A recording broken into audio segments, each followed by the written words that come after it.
Salut à tous et bienvenue dans cette nouvelle vidéo. Aujourd'hui, nous allons voir l'escalier vers la richesse. Alors, l'escalier vers la richesse, c'est une partie du roman ou bien du livre La chef de ma mère, écrit par Ricardo Kanyama. Alors, dans cet escalier, il y a 4 niveaux. Le premier niveau, d'abord, c'est le niveau des pauvres chroniques. D'accord?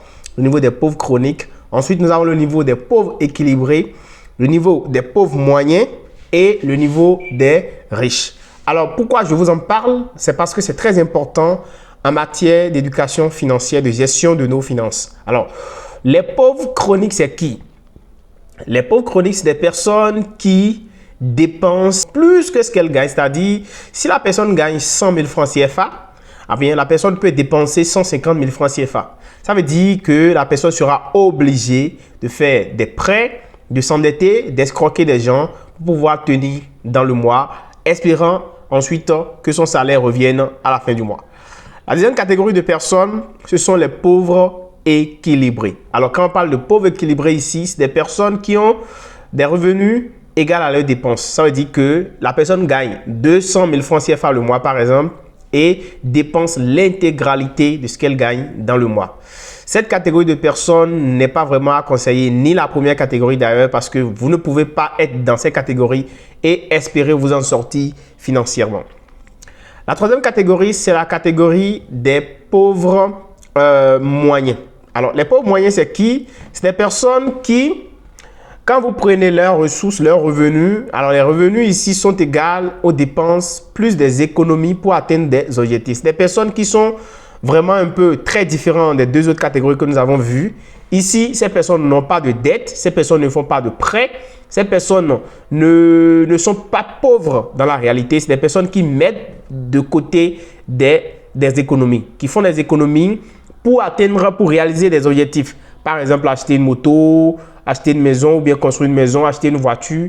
Mais en fait, ces personnes-là demeurent toujours pauvres. Pourquoi? Parce que quand vous achetez un véhicule, vous achetez une maison, non, sorry, pas une maison, quand vous achetez une moto par exemple, c'est des biens qui vont perdre de la valeur avec le temps.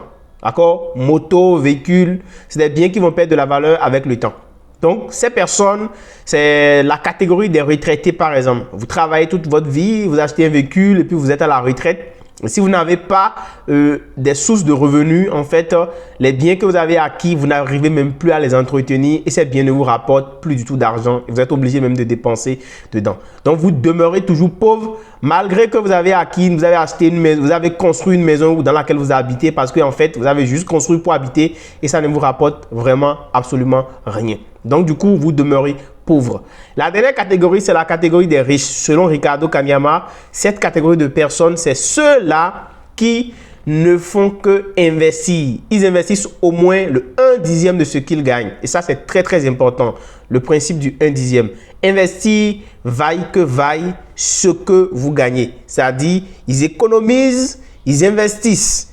Et ça, ces personnes ont toujours un fonds d'investissement. Quelle qu'en soit la situation, ils ne dépensent jamais l'intégralité de ce qu'ils gagnent. Et c'est le principe de base pour pouvoir sortir de toutes sortes de situations difficiles. C'est le principe de base pour pouvoir aller vers une liberté financière parce que pour être riche, pour pouvoir sortir de la pauvreté, il faut avoir un fonds d'investissement.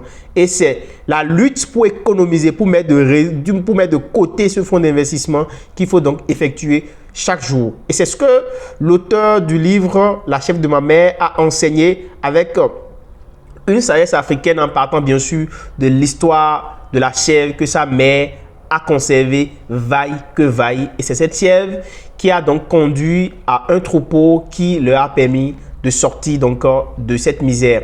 Alors donc voilà, c'est une histoire vraiment passionnante en matière de finances et je vous conseille d'aller chercher ce livre et de lire ce livre parce qu'il va vraiment vous apporter plein de choses. Merci si vous avez aimé. N'hésitez donc pas à me lâcher un gros pouce. On se dit à très bientôt. Ciao.